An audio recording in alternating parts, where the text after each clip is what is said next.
This air turbine has been flying over 4.5 years. What could be causing this to happen? Let's troubleshoot. The first step in troubleshooting is to check if you have power going from your batteries up to the wind turbine. We're going to use a voltmeter to check. Here I've opened the distribution box. In the middle, there's a fuse that goes between the battery and the air wind turbine. On the right, as you see here, there's a stop switch for the air. Right here, there's a cable that goes directly to the battery positive. First, I'm going to give it a gentle tug and I'm going to make sure that that connection is tight. The cable's not loose at all there. Now I'm going to check on the other side of the fuse. This is going to the wind turbine. That's pretty tight too. There's no play, not coming out. Now I'm going to carefully check on the stop switch, make sure these connections are tight. Okay. Those feel tight too.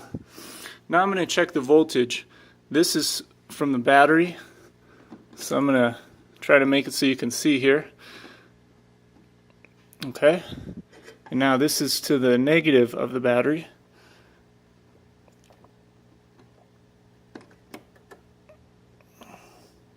Okay, I've got 23.5 volts from the battery. Now I'm going to leave my negative on the stop switch and check the other side of the fuse. Alright, it's in there and we have 0 volts. So what that tells us is there's a blown fuse. Okay, I've replaced the fuse. Now let's see if we've got voltage on both sides of the fuse. So put my positive here, my negative on the stop switch. Okay, we got 23.5 volts. That's good as expected. And other side, 23.5. Okay, replace the fuse and we got it on both sides now. What happens if your connections are good and you've got power up to your air turbine? Unfortunately, that means there's probably something wrong inside the turbine. You're going to have to take it off your tower and perform the bench tests. It's important that your air turbine be off the tower and isolated from your system to perform this bench test. First test is to take the 3 leads, make sure they're not touching each other or anything else, and give the rotor a flick of the wrist. See how it spins free? It doesn't stop right away? This is how it should be. Now twist the 3 leads together so that they're all making good contact with each other. I'm going to give it a little bit better twist. And do the same with the rotor. Give it a flick of the wrist.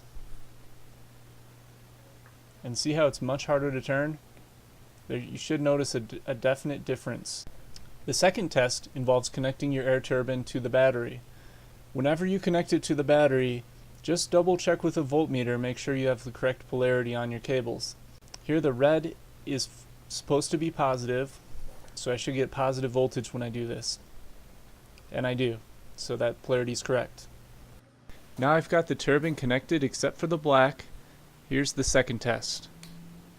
See the LED come on? It's going to give you 2 blinks, and that's how it should look. For this third and final bench test, we're going to leave the turbine connected to the battery and use a 5/16 inch hex key bit to spin the rotor with a drill.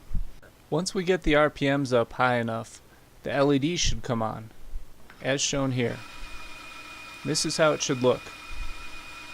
You might notice that the rotor shakes a little when you spin it. That's probably because your drill's not perfectly perpendicular, so don't worry about that. Please see below or contact Primus Windpower for how to interpret the results of these tests.